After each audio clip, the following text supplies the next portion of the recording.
Isang itinuturing na high-value individual ang naaresto sa isang buy-bust operation nito lamang ika-5 ng Pebrero taong kasalukuyan sa Barangay Abaca, San Enrique, Iloilo. Nasamsam sa operasyon na humigit kumunang 115 gramo ng inihinalang shabu na may halagang tinatayang 782,000 pesos.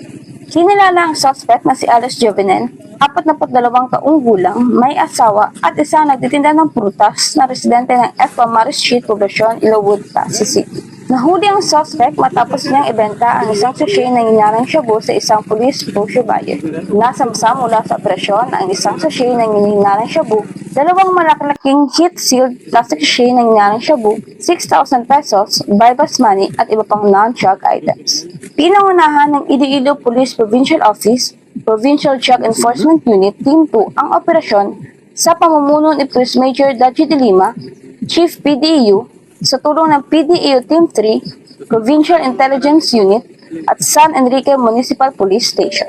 Ang suspect ay maharap sa kasong paglabag sa Republic Act 9165 o Comprehensive Dangerous Drugs Act of 2002. Patuloy ang kampanya ng IPPO PDEU at iba pang ahensya ng pulisya laban sa iligal na droga.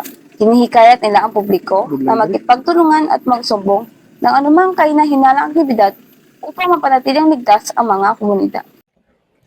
Mula rito sa Western Visayas, ako niyang PNN correspondent, patrolwoman Annette Soblon, alagad ng batas, tagataguyod ng Balitang Pulis.